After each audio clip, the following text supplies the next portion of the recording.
At the beginning of the year, I completed a trade that found me in possession of a set of strawberry lemonade keycaps by the Key.co and Infinite Key. And while it is a gorgeous set of keycaps, it really doesn't fit my theme of black or gray or black and gray. My wife, on the other hand, loved this set and practically begged me to style or build a keyboard for her themed around this keycap set. Hashtag couple goals. The problem was I didn't have a keyboard that really fit in line with her color scheme, so I had to paint one. And it didn't really go so well, so today we're gonna fix that.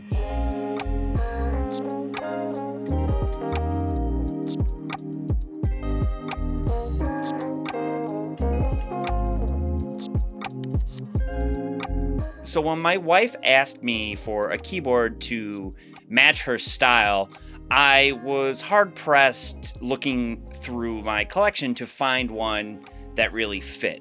While her and I both love cute things, I tend to shy away from any bright colors in my setup for fear of a potential mismatch of colors later on down the road. So while digging through my collection, I was coming up short. All of my keyboards were more or less monochromatic, and she wasn't vibing with it. Not having a keyboard on hand that matched her setup, I decided to take the pretty drastic step of painting a keyboard. I had an original GMMK compact on hand with Telios that she really liked using. I figured that given its simple geometry, it wouldn't be that hard to paint, and given its relatively low cost, I wouldn't feel so bad when I eventually screwed it up and had to part with it. While the paint job looked okay, it left a lot to be desired. I unfortunately rushed through the process, which left some uneven spots, a couple of drips here and there. And while overall it looked okay, I knew I couldn't do my wife like that. My wife didn't mind the paint job. She said she liked it and it matched the keycap set really well. But it did push her down the rabbit hole a little bit, which is how we ended up with a Novelkeys NK87. The NK87 is a TKL keyboard that comes in two options: polycarbonate and aluminum. The aluminum version will set you back $225, which is actually an extremely reasonable price. But the polycarbonate, or the entry edition, is a shockingly stupid $135. The polycarb version comes in blossom, beige, smoke, frost, bloomin', and their amazing atomic purple. Most of them, with the exception of the beige, have this kind of smoky, transparent look that allows you to get a deeper look at the internals, which is pretty cool. The packaging that this thing comes in is incredible. Inside this amazing slide-out case is the keyboard, a awesome carrying case, a switch puller, a keycap puller, and a black coiled USB-C cable. The cable is pretty basic. It's a simple rubberized coiled cable. As simple as it is, it's nice to see just a little more effort put forth by Novelkeys. They could have just tossed like a braided cable in here and called it a day. This isn't going to replace some of the fancy custom coiled cables, but it's kind of a good placeholder to determine whether or not you might want to pursue something like that in the future.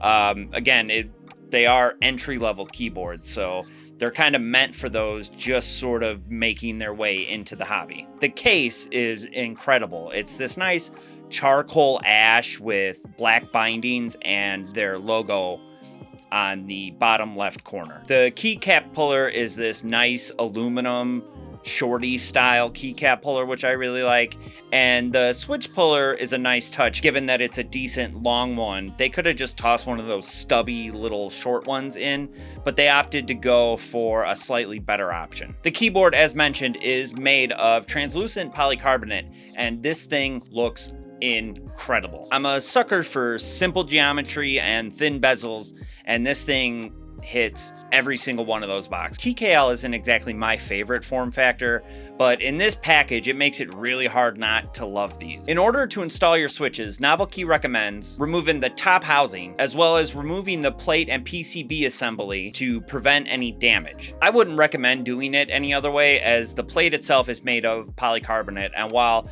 it is a strong, sturdy plate, it is made of plastic, so if you bend it, it's probably gonna break. I had a really easy time installing the switches. I just made sure the hot swap socket that I was pushing into was reinforced with my one hand and pushed it in with the other. The tolerances are really smooth and nice on here. I don't feel like any of these switches are going to come flying out. And even when removing keycaps, I don't get any accidental switch removal either. Thankfully, getting there is pretty easy. Opening the top housing only requires that you unlatch these pressure tabs that are found throughout the board. Novelkeys has a great guide on how to do this. They recommend starting at the top and working your way to the right, then unlatching the side two pressure tabs, and then starting at the bottom and working your way to the right. Once you have the top housing off, you can remove the plate and PCB assembly by the way of 6 T6 Torx screws that are located throughout the plate. Once you got it out, install your switches, which is super easy, and you can pop it right back in. This is a bare bones kit, so while you're provided with stabilizers, you have to supply your own switches and keycaps. We decided to go with some Durock linears because of the switches I have on hand. My wife likes these the most. For keycaps, she decided to go with Novelkeys DSA Milkshake because, I mean, look at them. They look incredible. These are die-sub PBT keycaps designed by BIP, and they look great on the Blossom colorway of the NK87. Being a hot swap board, the NK87 does not allow for alternate layouts, and while it is fairly standard, there is one thing I want to mention in regards to the bottom row. The bottom row of the NK87 consists of 4 1.5U keys, 2 on each side of the spacebar, as well as 1 U keys sandwiched in between those. And rather than the pretty standard 6.5U spacebar, this accepts a 7U spacebar. And it's becoming harder and harder to find keycap sets that don't come with coverage for this kind of a layout, but it's still worth mentioning. When we were looking through most of Novelkeys' offerings, it seemed like all of them covered it. It didn't seem like it was a problem. Most of Drop stuff covers it. Just check before you buy that you have enough coverage for the NK87. The PCB has per key RGB as well as south-facing sockets. I've mentioned this before, but this is to help prevent any kind of interference with certain types of keycaps and switches. The base on the NK87 specifically offers a lot of room for customization with sound dampening materials, should you choose that you want to experiment with different kinds of sound dampening. But the NK87 does come stock with a silicone wedge in the base, as well as a silicone sound dampener between the plate and the PCB. And I really like the deployment here, and so does my wife, so we didn't really mess around with it. I'm gonna save that for the mods of my NK87 in the near future. Given the significant room in the base of the keyboard, there are several standoffs located throughout the bottom base to help secure the PCB plate mount assembly to the bottom housing. On the original run of the NK87, these were self-tapping screws, which my understanding caused a lot of problems. Novelkeys did end up remedying this with sleeved inserts to help prevent cracking and over tightening, which is a great addition. The entry edition comes with Novelkeys' own PCB mounted screw-in stabilizers. These sound okay, and they do show up factory lubed, but as I've mentioned, I'm never a big fan of factory lubed. And I had a set of Durock stabilizers just laying around, which I decided to swap into the board, given that they were already lubed and ready to go. Even though this keyboard is made out of polycarbonate plastic, don't let that fool you. This thing is beefy. It is not the typical light, flimsy boards you'll find from other like big box retailers. With switches and caps, this TKL comes out to about 1.3 kilograms.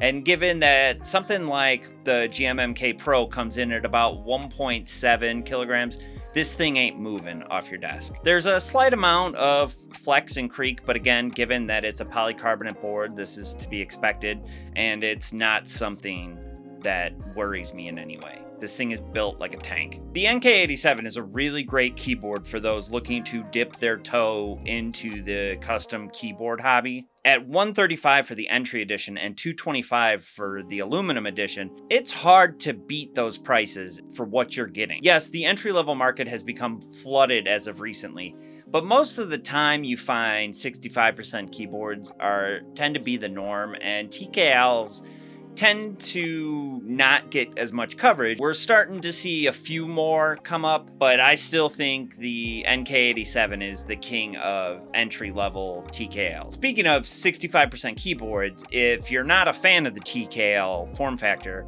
Novelkeys does have their NK65, which is a 65% version of their entry-level and aluminum keyboards. And if you really want the TKL form factor, at the time of this writing, Novelkeys does seem to have some of the original stock, the Batch 1 NK87s, still available on their website for close to half off. The NK87 batch ones are $75 and the aluminums are $135. Given that they're clearance items, they don't have every color in stock, but there's still a few bangers there. Yes, they are batch 1, which means you don't get some of the iterative changes that Novelkeys made in between batches, but that doesn't mean they're not worth the money. These are still really great keyboards and make for a really easy suggestion for those who are on a budget and really want to get into the keyboard hobby. And given that these are made as entry-level boards or for people who are new to the hobby, the chances of it being the last keyboard you ever buy are probably pretty slim. As for the way the keyboard sounds, I love it. It sounds great. The silicone dampeners work